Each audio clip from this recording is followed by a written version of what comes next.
歡迎收看概念板塊週報，本集為你整理港股概念板塊5日平均回報表現較突出的板塊，以及板塊內5日回報較突出嘅股份。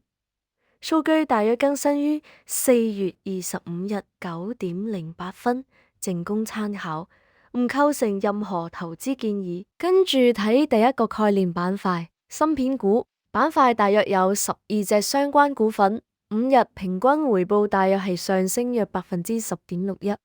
板塊內5日回報較突出嘅股份包括：第一係先施肯，代號00595，現價大約1.38蚊，即市升約30.19%，5日回報上升約100%，33.90。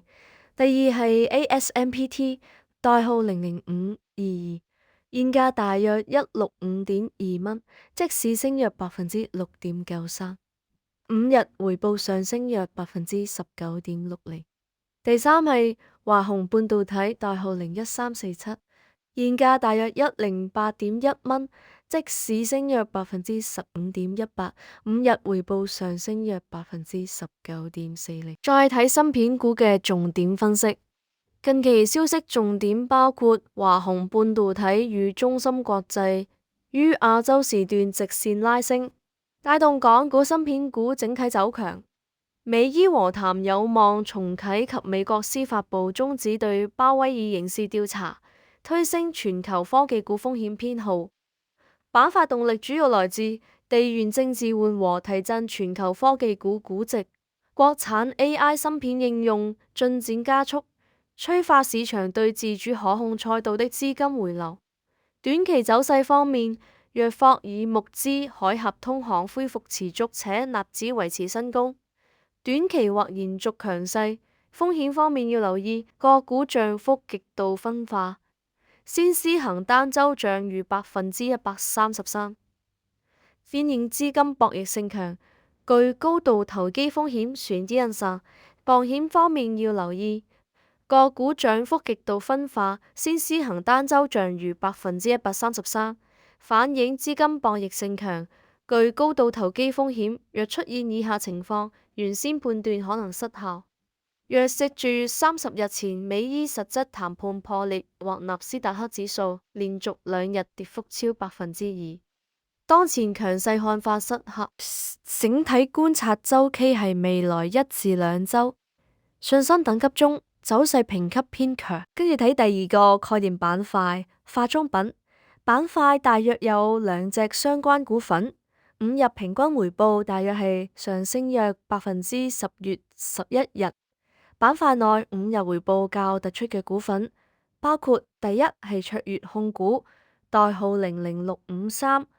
日回報上升約24.60%。第二係莎莎國際，代號00178。現價大約0.82蚊，即使升約5.13%，5日回報上升約9.30%。再睇化妝品嘅重點分析，近期消息重點包括卓越控股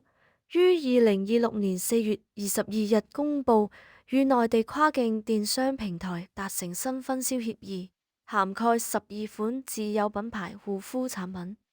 莎莎國際於4月23日發佈季度營運更新，指港澳門店同店銷售按板塊動力主要來自港股化妝品板塊短期走強，主因本地零售數據回暖疊加跨境電商渠道拓展利好。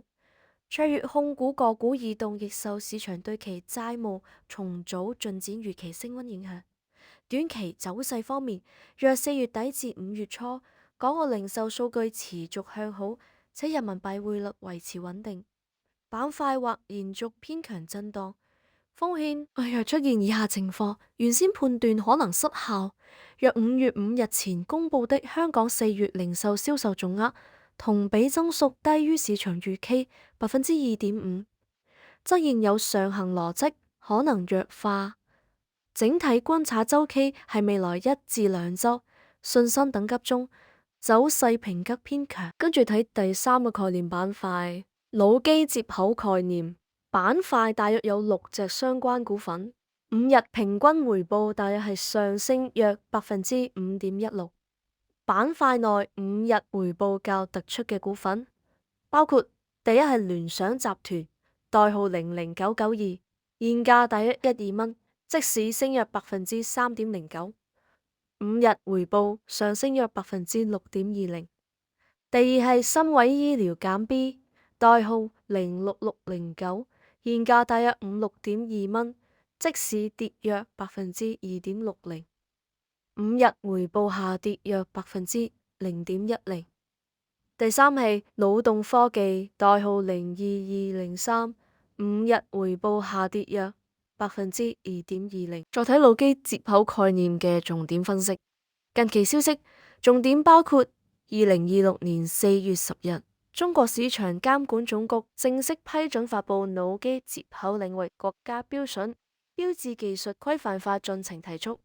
2026年3月，中關村論壇披露，宣武醫院、天壇醫院等已將腦機接口用於運動障礙、失語症臨床治療，並啟動失眠與抑鬱干預驗證。板塊動力主要來自港股相關個股短期移動，主要受 A 股概念股情緒外溢及 Neuralink 宣布2026年啟動大規模生產消息帶動。聯想集團00992，5日漲6.20%，或反映市場對其 AI 終端加 BCI 邊緣計算潛力的重新定價。